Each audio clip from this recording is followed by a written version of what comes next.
Hello, this is Matt on the Moon Lambo channel, and today I would like to speak about a concept having to do with XRP price cycles. Historically, what has it looked like?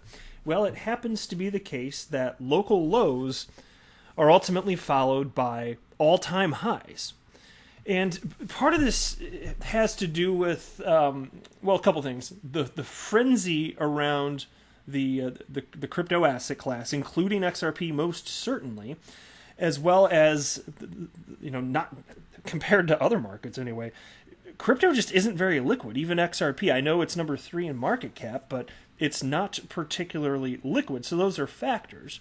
And what we see over time is that even though there's always opportunity for upward momentum, the amount of time that it takes to reach a new all-time high is also stretched out. So I want to talk about that as well. And so I have this piece written by a gentleman named Lucas Wiesflecker, I'm not sure how to say that, titled The Cycles of Bitcoin, which is from March 19th of this year. And although this is specifically about Bitcoin, is absolutely applies to XRP because he gets into the idea of stretched out market cycles. But I also have a graphic I want to share with you from an XRP community member showing historical price action of XRP. So plenty to cover in this piece. But before we go any further, ladies and gentlemen, boys and girls, if you would please ever so delicately tap that like button, I would definitely appreciate the support. You don't have to. You can still hang out here. But if you would be willing to do it, I'd appreciate it because it will tell YouTube that you don't completely hate the video, and it will then, the algorithm will then automatically push the content out onto others to be good for my channel. So if you'd be willing to do that, just know from the bottom of my very enlarged heart, I appreciate it. It's not medically enlarged, it's just, I care so deeply. No medical problems, though. And also go ahead and subscribe to the Moon Lambo channel, because why the hell not? You don't have anything better to do, right? Maybe? I don't know. Shout out to the Wolf of Ripple Road who tagged me in this graphic along with some others in the XRP community. And it was actually Stuart XRP who created this. So I'm going to pop this up as close to full screen as possible here. And so he created this, and he did put a little disclaimer on here that he's not a financial advisor, and this is not to be used for financial advice, and I appreciate anytime somebody does something like that. Likewise, I will go ahead and cite right now, I do not have a financial background. I am not offering financial advice, and you should not buy or sell because of anything that I say or write. I'm just your everyday Joe Schmo member of the XRP community, and I happen to run a YouTube channel because I'm super duper interested in this stuff. And if you're listening, you probably are too. Or you're the occasional Bitcoin maxi troll that waddled up from under their bridge trying to cause mayhem and chaos. Go back to your bridge, Bitcoin maxi troll. We don't want you here. No, I'm kidding. You can hang out too. It's fine. I like you. So here we go. He titled this XRP Lows Followed by New All-Time Highs Repeated. And so we started with this. There's 5 bullet points illustrating price action. So first you've got a low. This is August 16th, 2013. XRP was 0.00288 cents. So it wasn't even half a penny. It was more like half of a penny. In August 13th, man, I'll tell you what. Anybody got a DeLorean with a flux capacitor? It's what makes time travel possible. I would love to have that. If so, I will buy it at a high price because I would travel back to 2013 and buy XRP at half of a penny. That would be absolutely fantastic. But unfortunately, I didn't know that cryptocurrencies existed back then, sadly. But anyways, that was August 16th. And then if you fast forward to September 27th, 2013, it jumped all the way up to 1.46 cents. Now, I understand that it's still not even 1.5 cents, but that's quite a multiplier effect, right? Don't you think? What's that like? Roughly somewhere in the neighborhood of a 6-fold increase in terms of price. And so that's why things are always relative. And that's why I also point out on this channel, while we don't know where the price action of XRP is going to go, it's like people flip out when XRP goes up or down 5 or 10 cents. I understand it. But just how you can look at this and be like, oh my God, that was nothing. That's what this is going to look like, I suspect, which again, not financial advice, but I believe at some point we'll be looking at XRP regularly fluctuating in the range of dollars. So there you go, roughly a 6-fold increase. And then the next one, November 20th, 2013. At this point, it was at 0.00582 cents, so just a little over half a penny. And then as of December 5th, 2013, it jumped up to 0.0614, which is 13% gain. I should mention this too. I meant to cite this before moving on to the next price point. That first one I cited from August to September in 2013, that was a 320% price increase. 320% in a very short period of time. Then the next one was, let's see, July 6, 2014, XRP. It went down again, so you can see you'll see the pattern. Like it's always retracing, but it always ultimately, after retracing, at some point has historically anyway has led to an all-time high. So anyway, July 6, 2014, 0.0028 cents, and then as of April 2nd, 2017, it had jumped to 6.94 cents. Think about that. So half of a penny, basically, July 6, 2014, up to 6.9 cents. That is a dramatic increase. In fact, so from one night to the next, that's a 525.36% increase. Then you've got April. This is a big one. April 2017, April 20th, 2017. XRP was at 2.78 cents. 2.78 cents. Fast forward to May 17th, less than a month later, it had jumped from 2.78 cents to 43.4 cents. Crazy, right? So you're talking about from one to the next 782% increase.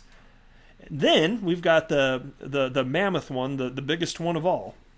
You've got, so here's where he cited it anyway. You've got, let's see, July 16th, 2017, XRP, so it had retraced 12.2 cents. And then as of January 4th, 2018, the all-time high, $3.83. Craziness, right? And so then he goes on to cite, now you've got, the most recent low. It got back down to 12 cents again. And so then you can see he's kind of pondering, and he wrote this down. What's the future going to look like? Will it be $10, $15, $20 per XRP? Well, look, if XRP is going to have staying power, I can't imagine a world where it's not ultimately at some point regularly trading within the range of dollars. At some point that would have to happen, and I'll tell you why. It has to do with the amount of money in the space largely.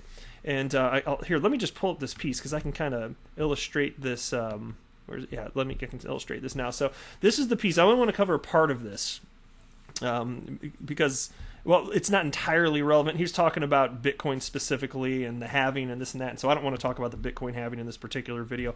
But there are parts of this that absolutely have to do with the point that I'm making. Because what we're also seeing is that as time passes, it's true for XRP, it's true for Bitcoin, the entire crypto asset class.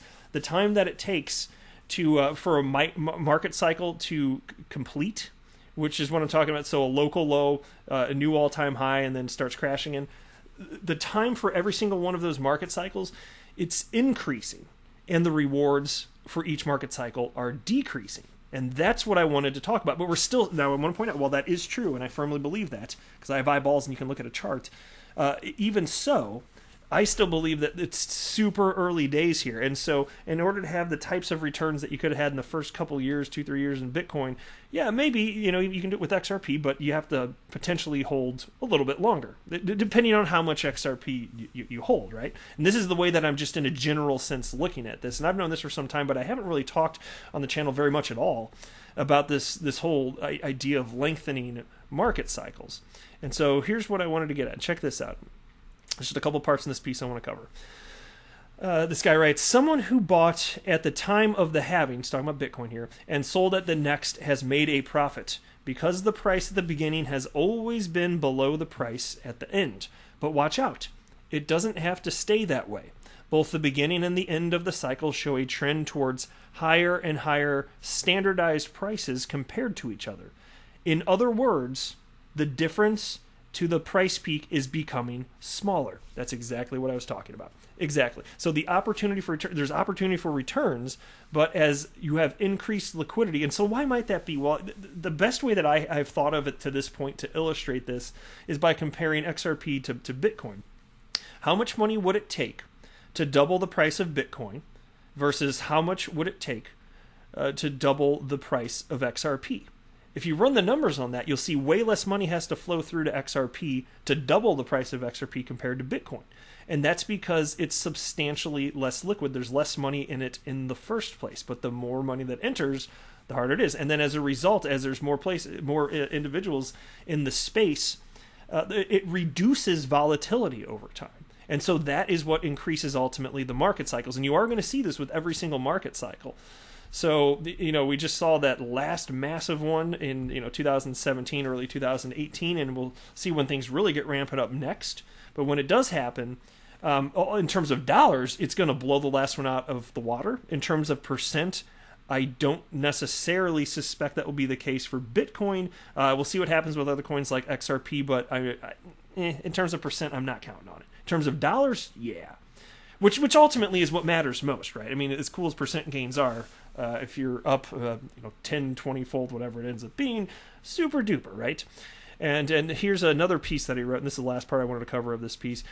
He wrote, the price cycle of Bitcoin is calculated by choosing as start the price minimum during the so-called bottom formation after a peak. Fact, the later the next peak is reached, the higher it will be.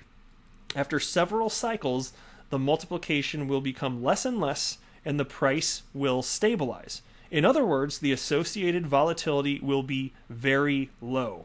Exactly. So this is true again for Bitcoin. It's true for XRP and every other crypto. And again, it's a function of two primary things from my perspective. It would be the frenzy around the asset class, and you saw this with the dot-com boom and bust also. You did see the frenzy. People, the hysteria, oh my God, a business with a dot-com, take my money, that whole thing. You saw that. But it's also the fact that as time passes, liquidity is increasing. So it's primarily those two things from my perspective. And that's just a natural... Look, this is a brand new asset class that started from zero. There was initially no price associated with Bitcoin or crypto, a little over a decade ago.